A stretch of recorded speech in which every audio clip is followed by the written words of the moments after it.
Amit sir, आज आपल्या शाळेला 125 वर्ष पूर्ण झालेली आहे, तर या निमित्तानं तुम्ही काय सांगाल? मुळात 125 वर्ष पूर्ण होताना थोडा त्याचा परामर्श घेणं गरजेचं आहे. आपण नक्की याचा अंदाज लावू शकतो की 125 वर्षापूर्वीचा काळ हा स्वातंत्र्यपूर्व काळ आहे. त्या काळात एकूण इंग्रजांची असलेली हितली सत्ता आणि त्याच्या विरोधात राष्ट्रीय शिक्षणाचा प्रचार आणि प्रसार झाला पाहिजे यासाठी पुण्यात डेक्कन एज्युकेशन सोसायटीची स्थापना झाली. 1884 डेक्कन एज्युकेशन सोसायटी निघाल्यानंतर 1899 सातारला न्यू इंग्लिश स्कूल ही सुरू करण्यासंदर्भात डेक्कन एज्युकेशन सोसायटीनं निर्णय घेतला. त्यावेळेचे डेक्कन एज्युकेशन सोसायटीच्या आजीव सदस्य कैलासवासी सीतारामपंत देवधर यांना त्यावेळेला सोसायटीनं सातारचे ते मूळ असल्यामुळे सातारला परत पाठवलं आणि हितली शाळा सुरू करण्यासंदर्भात त्यांच्यावर जबाबदारी दिली. त्या अर्थानं न्यू इंग्लिश स्कूलचे ते पहिले संस्थापक सुप्रिटेंडंट या जबाबदारीत त्यांनी इंग्लिश स्कूलमध्ये योगदान द्यायला सुरुवात केली. सुरुवातीला दिवाणवाडा म्हणजे आता जिथं महाजनी राहतात मोती चौक परिसरात तिथं आपली ही शाळा 33-35 विद्यार्थी घेऊन सुरू झाली. त्यानंतरच्या काळात आता जिथं शाहूकला मंदिर आहे तिथं पूर्वी फरासखाना असं त्याला ऐतिहासिक शब्द तिथं त्या वास्तूत ही शाळा भरत होती आणि 1908 साली ह्या वास्तूत न्यू इंग्लिश स्कूल भरायला सुरुवात झाली. ज्यांचा आवर्जून उल्लेख केला पाहिजे ते रा.ब. काळे यांच्या भरीव देणगीतनं ह्या इमारतीची निर्मिती झाली आणि टप्प्याटप्प्यानं आता 3 इमारती आणि 2 भव्य ग्राउंड मध्ये विस्तारलेली अशा या वास्तूत अत्यंत चांगल्या पद्धतीनं ज्ञानदानाचा होम गेले 125 वर्ष चालू आहे. हे पाहताना आणि सांगताना अतिशय समाधान वाटतं. माजी विद्यार्थ्यांना काय संबोधित करा? मुळात कुठल्याही शिक्षण संस्थेचं जर मूल्यमापन करायचं असेल तर त्याची मोजपट्टी हे माजी विद्यार्थी आणि त्यांचं कर्तृत्व हीच निश्चित पद्धतीनं असू शकते. कोणत्याही प्रकारे आर्थिक हा याचा केंद्रबिंदू नसल्यामुळं विद्वत्तेच्या आधारित आपल्या माजी विद्यार्थ्यांनी केलेली प्रगती ही खरं तर असामान्य आहे. खरं तर फार कमी वेळ किंवा पुरणारच नाही वेळ इतक्या पद्धतीनं आपल्या माजी विद्यार्थ्यांचं कर्तृत्व आणि त्यांचं योगदान या समाजासाठी आहे. साताऱ्यात प्रत्येक घरटी इंग्लिश स्कूलचे माजी विद्यार्थी आहेत असं म्हणलं तर काही वावगं नाही.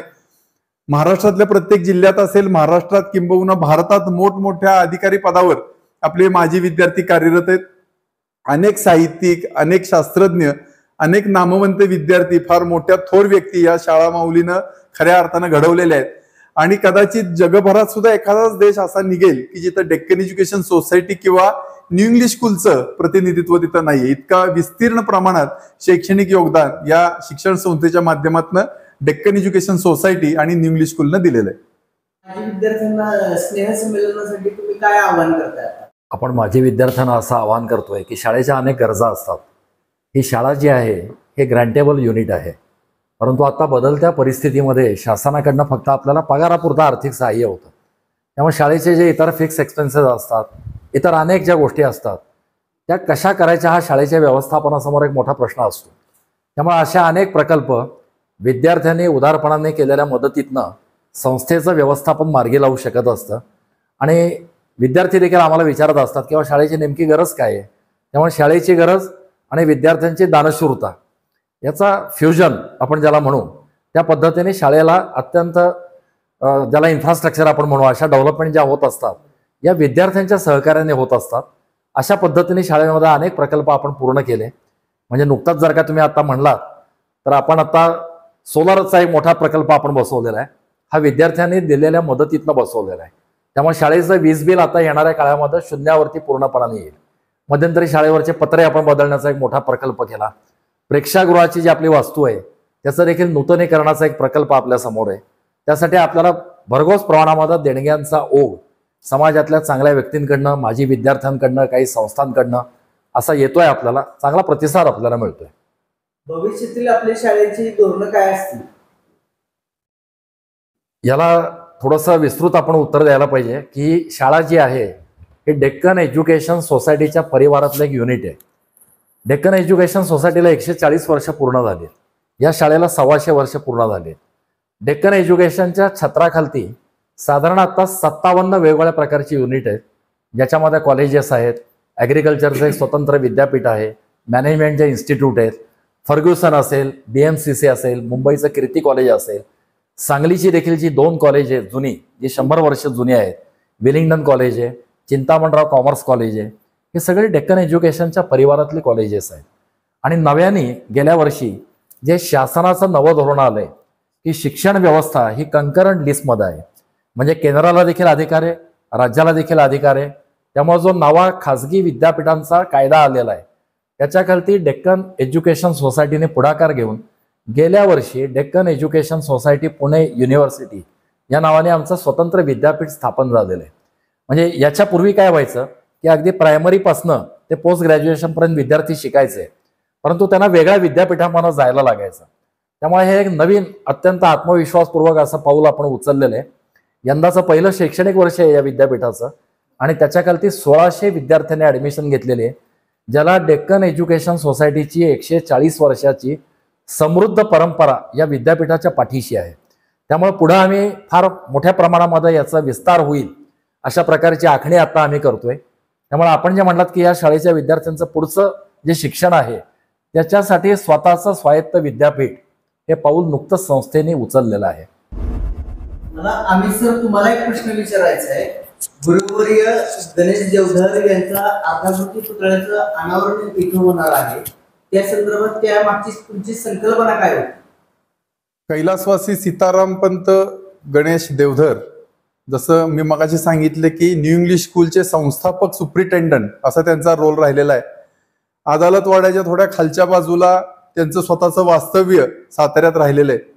तिथून येऊन अनेक क्षेत्रात नाट्य असेल, संगीत असेल, शिक्षण असेल या त्यांनी मोठं योगदान दिलं.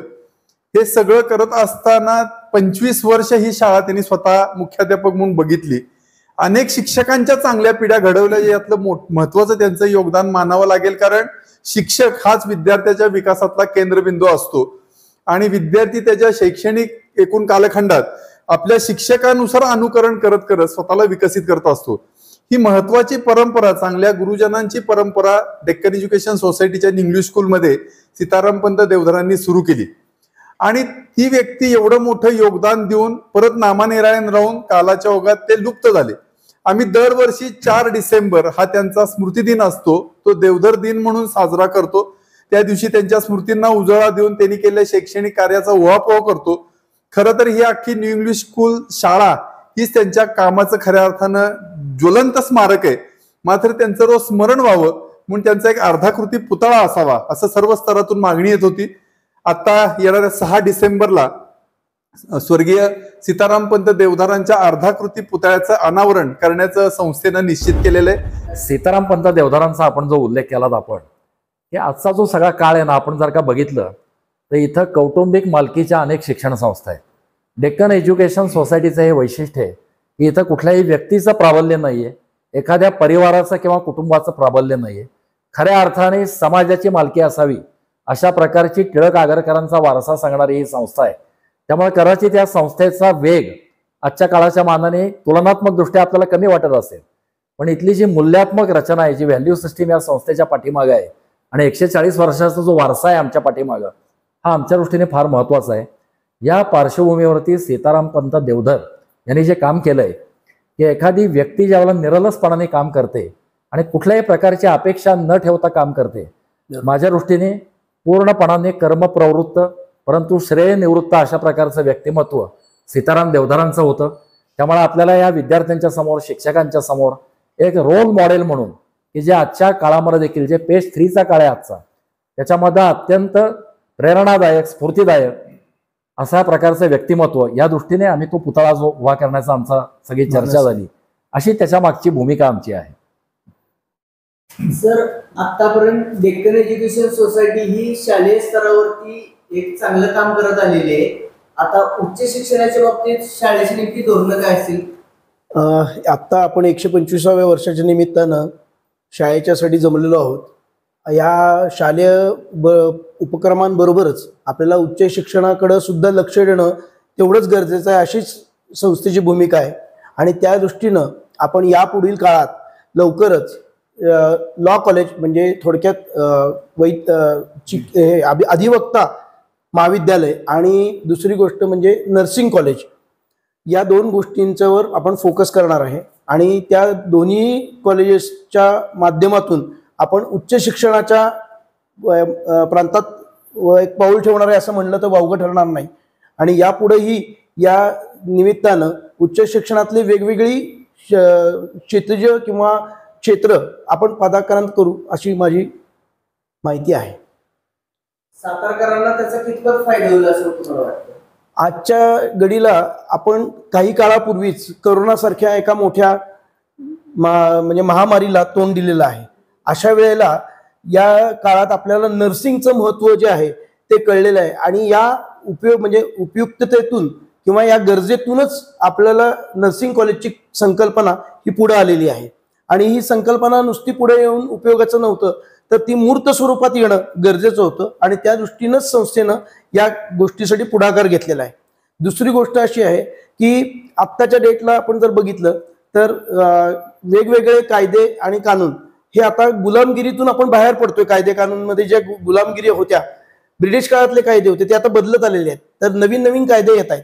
तर त्यामुळं येणारी पुढची जी अधिवक्ता महाविद्यालयाची जी सिस्टीम आहे ती सुद्धा बदलत राहणार आहे आणि त्या दृष्टीनं नवीन काळाचं एक आव्हान म्हणून आपण लॉ कॉलेजेस पण सुरुवात करणार आहोत. की आपण जे नवं शैक्षणिक धोरण आहे त्याच्यामध्ये एम्प्लॉयबिलिटीला फार महत्व आहे त्याच्यामध्ये. त्यामुळे हे दोन्ही जे आपण महाविद्यालय सुरू करतोय त्याच्यामधनं प्रोफेशनली सेल्फ एम्प्लॉईड अशा प्रकारचे लोक भावी काळात तयार होऊ शकतात.